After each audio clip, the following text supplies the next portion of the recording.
Bom dia, igreja, a graça e a paz do Senhor Jesus Cristo.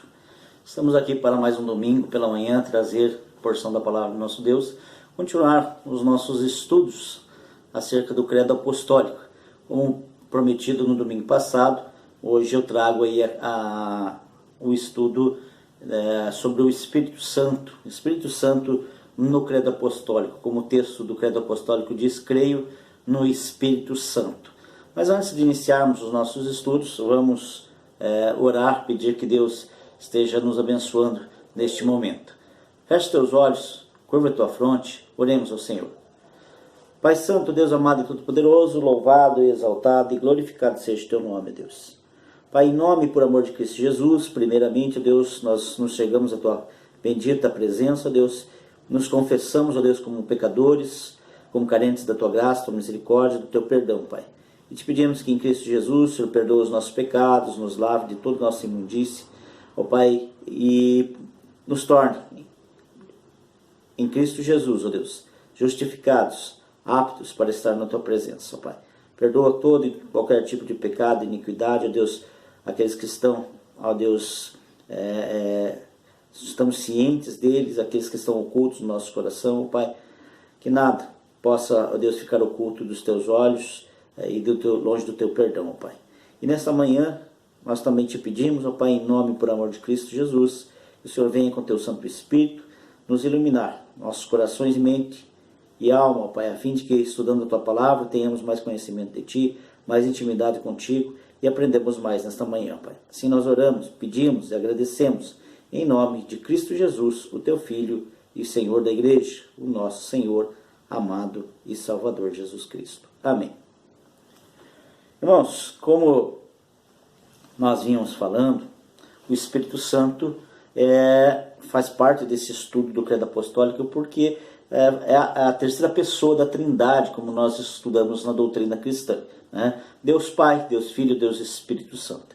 O apóstolo Paulo, certa vez, passando por uma de suas igrejas, ele perguntava assim para aqueles irmãos lá de Éfeso: vocês por acaso receberam o Espírito Santo? E a resposta deles foi: nem mesmo ouvimos que ele existe.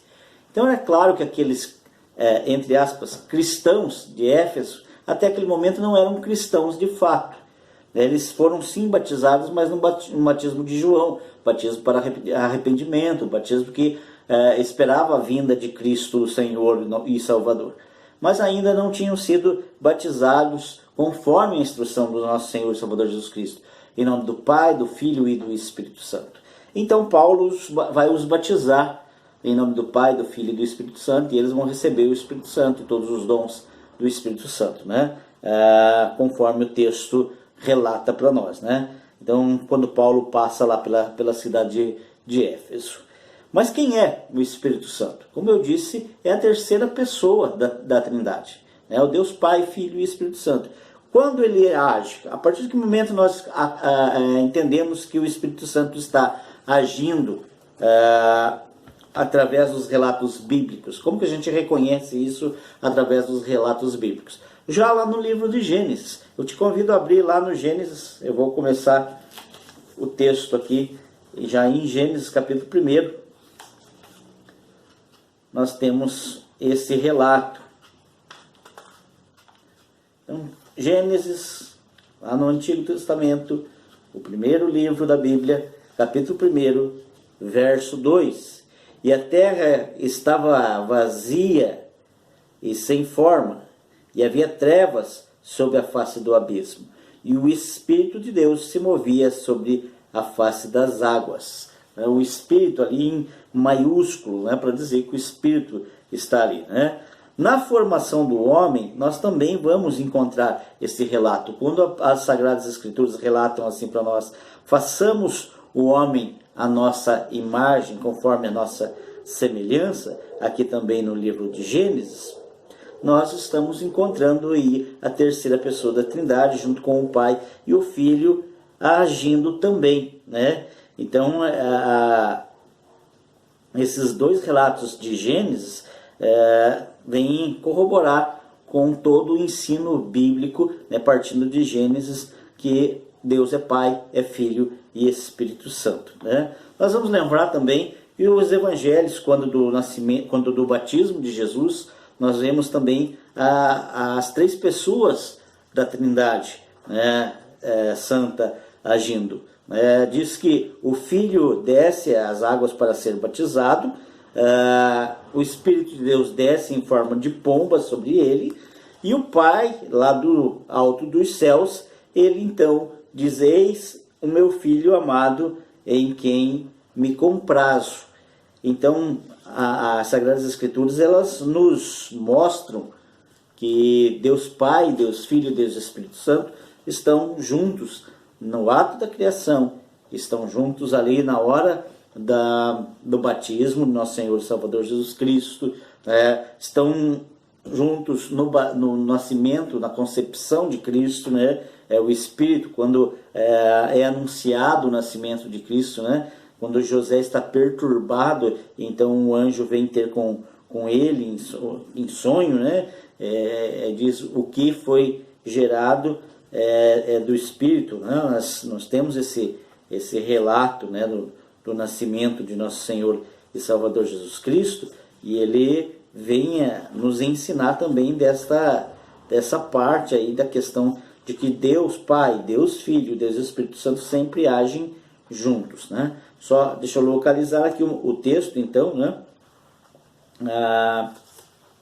O nascimento de Jesus, né? Então nós temos esses relatos acerca do nascimento de Jesus. Outra questão que nos chega da presença do Espírito Santo é declarada também nas Sagradas Escrituras, na forma como ele age na vida da igreja, como ele se declara presente na vida da igreja. Então todos esses relatos nós vamos encontrando aqui a presença do Espírito Santo, né? Eu quero te convidar a abrir lá no Evangelho de Mateus, capítulo 1, que diz assim, Evangelho de Mateus, capítulo 1, verso 18: o nascimento de Jesus Cristo foi assim: Maria, sua mãe, desposada por José, antes de coabitarem, aconteceu que ela ficou grávida do Espírito Santo. Então esse era o texto que eu me referia ali, né? Então ela ficou grávida do Espírito Santo, né? Aí, seguindo o texto, ele vai dizer assim: e José, seu marido, sendo justo e não querendo infamá-la, resolveu abandoná-la em secreto. Mas quando ponderava nessas coisas, eis que o anjo do Senhor apareceu em sonho, dizendo: José, filho de Davi, não temas receber Maria como tua esposa, porque o que dela nascer é do Espírito Santo. Ou seja, é Deus agindo dessa maneira, como Pai, Filho e Espírito Santo, né? O Deus Criador, o Espírito Santo e o Filho que vai nascer, né? O Emanuel. Além do outro texto que eu citei, né? Do batismo de Jesus, né? Como quando nós já acostumamos a ler, né? A respeito disso, né? O batismo de Jesus, ele marca isso, né? Que o Espírito de Deus desce, então, em forma de pomba, e então ele manifesta Deus também nas suas palavras, né? Eis o meu filho amado, em quem me comprazo, né? João, capítulo 1 também, né? Verso 32 diz assim: João testemunhou, dizendo: vi o Espírito descer do céu como pomba e pousar sobre ele. Eu não conhecia, mas aquele que me enviou a batizar em água disse: aquele sobre quem vires descer e pousar o Espírito, esse é o que batiza com o Espírito Santo. E eu vi e testifico que este é Filho de Deus, né? Então, o texto que eu me referia, né? A respeito dessa presença da Trindade, né? João 16 também, João 16, verso 7, deixa eu localizar aqui também. João 16, verso 7, ele vai dizer para nós assim: mas eu digo a verdade, é para vosso bem que eu vá, porque se eu não for, o Consolador não virá para vós, mas se eu for, eu enviarei para vós. Quando ele vier, convencerá o mundo do pecado, da justiça e do juízo. Do pecado, porque não crê em mim; da justiça, porque eu vou para o Pai e não me vereis mais; e do juízo, porque o príncipe deste mundo já está condenado. Tenho ainda muito que vos dizer, mas vós não podeis suportar agora.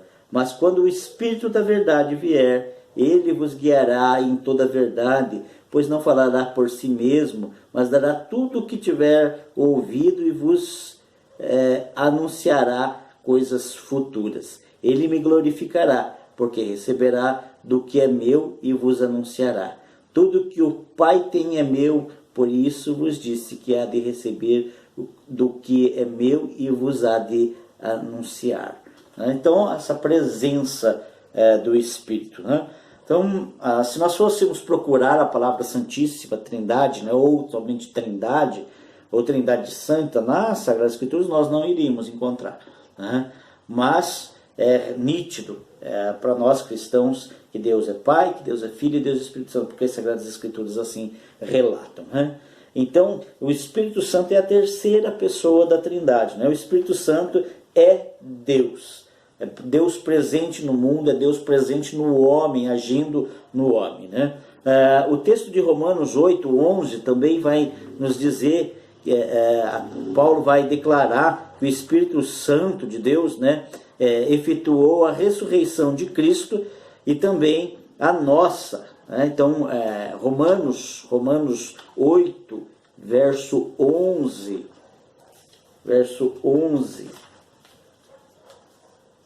Se o Espírito daquele que ressuscitou a Jesus dos mortos habita em vós, aquele que ressuscitou Cristo Jesus dos mortos também dará vida a vosso corpo mortal por meio do Espírito que habita em vós. O apóstolo Paulo falando da presença do Espírito.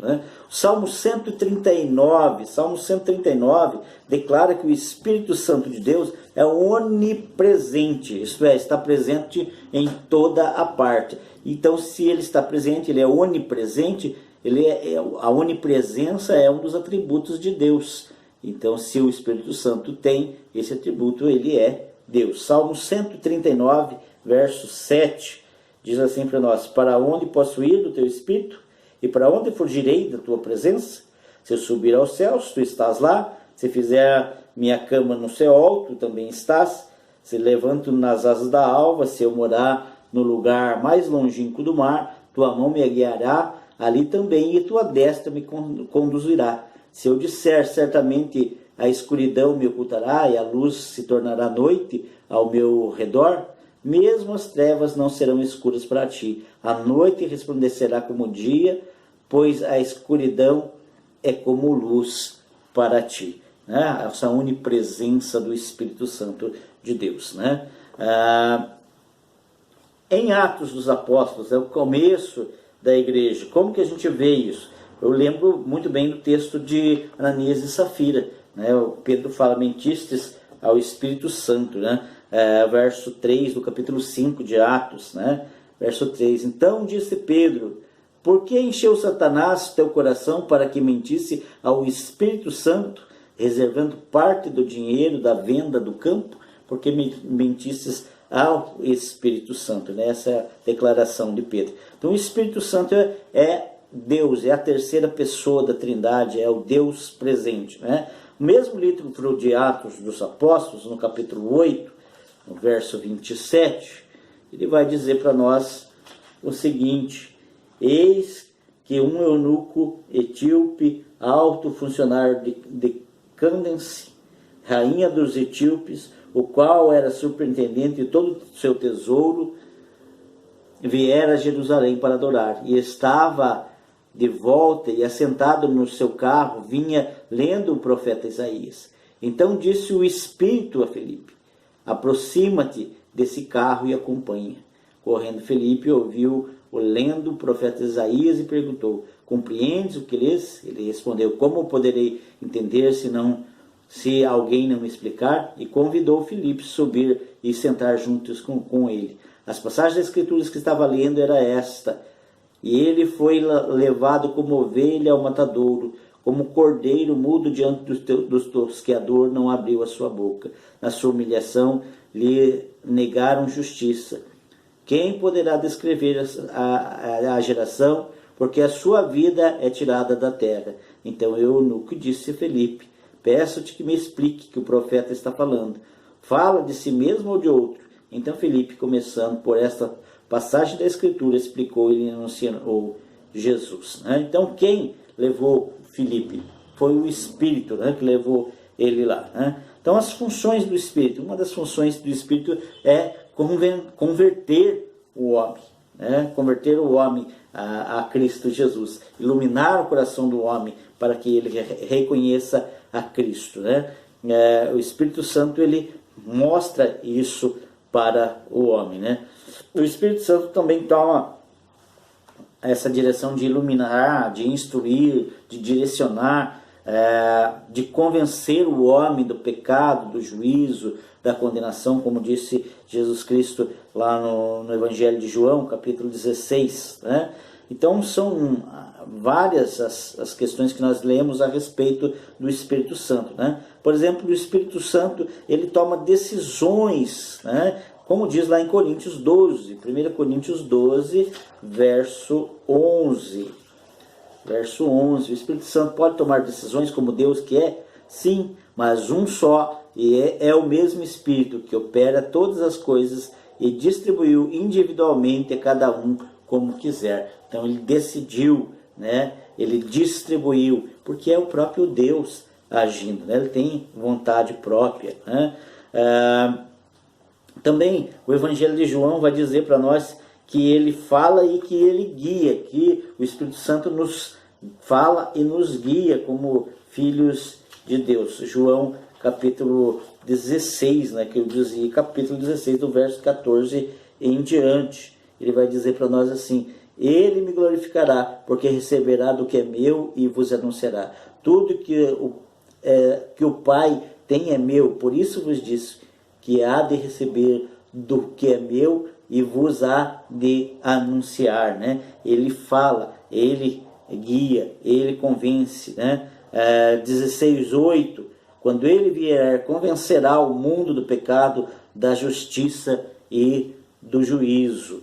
Esses textos vão falando e vão nos clareando a mente sobre a obra do Espírito Santo.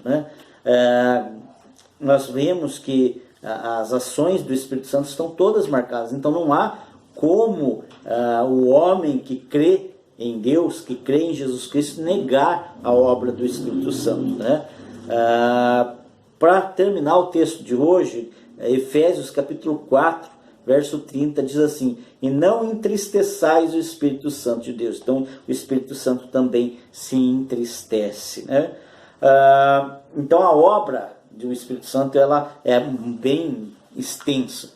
Para que a gente tenha tempo de estudar um pouco mais as Sagradas Escrituras, agora, nesse primeiro momento, eu vos apresento o Espírito Santo conforme relatado nas Sagradas Escrituras. Em Gênesis, na criação, na concepção, no nascimento de Jesus Cristo, no batismo de Jesus, no nascimento da igreja. Até nem li esse texto, mas é o texto que já fala por si só, a descida do Espírito Santo, o Pentecostes, quando nós lemos lá a respeito do que nós chamamos o tempo de Pentecostes, a descida do Espírito Santo sobre a igreja, que desce como que línguas de fogo sobre os homens. Então eles, capítulo 2 de Atos, chegando o dia de Pentecostes, todos estavam reunidos no mesmo lugar. De repente veio do céu um som como de um vento muito violento e encheu toda a casa onde estavam, aparecendo línguas como que de fogo, que eram distribuídas entre eles e pousavam sobre cada um deles. Todos ficaram cheios do Espírito Santo. Então, há registro das Sagradas Escrituras do Espírito Santo na criação, do Espírito Santo quando do nascimento de Cristo, o do Espírito Santo no direcionamento para José assumir a Maria como sua esposa, a presença do Espírito Santo direcionando o que nós entendemos como a família de Cristo. Nós temos o registro das conversões após a ressurreição de Cristo pela direção do Espírito Santo, como é a questão do eunuco. Nós temos o Espírito Santo descendo sobre os apóstolos na igreja primitiva. Nós temos a direção do Espírito Santo quando Jesus diz que vai enviá-lo, né, se ele não for, o Consolador não vem. Então é o Espírito Santo agindo. Então tudo isso é um panorama assim, geral da ação do Espírito Santo, né, registrado nas Sagradas Escrituras como terceira pessoa da Trindade. No domingo que vem eu quero trazer para os irmãos a função do Espírito Santo, ou as funções do Espírito Santo registrada nas Sagradas Escrituras. Né? Qual é a função do Espírito Santo?